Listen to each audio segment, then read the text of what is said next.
എല്ലാവർക്കും എൻ്റെ ചാനലിലേക്ക് സ്വാഗതം.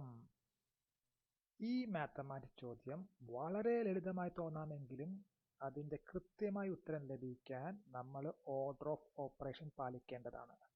ഇതിൻ്റെ ഓർഡർ ഓഫ് ഓപ്പറേഷൻ പാലിച്ചില്ലെങ്കിൽ എന്ത് സംഭവിക്കും നമുക്ക് നോക്കാം.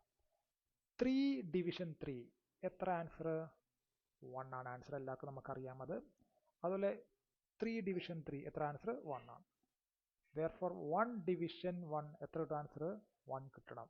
അതായത് നമ്മൾ ഓർഡർ പാലിച്ചില്ലെങ്കിൽ നമുക്ക് കിട്ടുന്ന ആൻസർ 1 ആണ്. ആക്ച്വലി ഇത് തെറ്റായ ആൻസർ ആണ് കൂട്ടുകാരെ. അപ്പം നമ്മൾ എന്ത് ചെയ്യണം? ഇതിൻ്റെ ഓർഡർ പാലിക്കണം എപ്പോഴും. അപ്പോൾ ഒരേ ചിഹ്നമാണ് വരുന്നതെങ്കിൽ നമ്മൾ എന്ത് ചെയ്യണം? ലെഫ്റ്റിന്ന് റൈറ്റിലേക്ക് നമ്മൾ ഓപ്പറേഷൻ ഫോളോ ചെയ്യണം.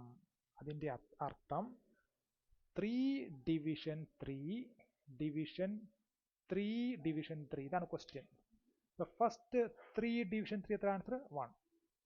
അത് കഴിഞ്ഞ് 1 ഡിവിഷൻ 3 ഡിവിഷൻ 3. സോ ഈ 1 ഡിവിഷൻ 3 നമുക്ക് എങ്ങനെ എഴുതാം? 1/3 എന്ന് എഴുതാം. സോ 1/3 ഡിവിഷൻ 3 നമ്മൾ എഴുതി. നമുക്കറിയാം നമ്മൾ ഡിവിഷൻ എന്തായി മാറ്റണം?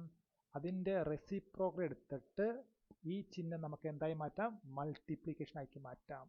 അതായത് എന്ത് വരും? 1/3. അപ്പം നമ്മൾ ഈ ചിഹ്നം മാറ്റാൻ പോവുകയാണ്. അപ്പം എന്ത് സംഭവിക്കും? ഇവിടെ മൾട്ടിപ്ലിക്കേഷൻ ആകും.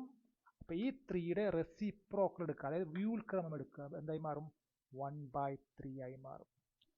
1 മൾട്ടിപ്ലിക്കേഷൻ 1 എത്ര ആൻസർ? 1 ആണ് ആൻസർ. 3 മൾട്ടിപ്ലിക്കേഷൻ 3 എത്ര ആൻസർ? 9 ആണ് ആൻസർ. ഇതാണ് അതിൻ്റെ റിയൽ ആൻസർ. അപ്പം നമ്മൾ ഓർഡർ പാലിച്ചില്ലെങ്കിൽ നമുക്ക് തെറ്റായ ആൻസർ കിട്ടും.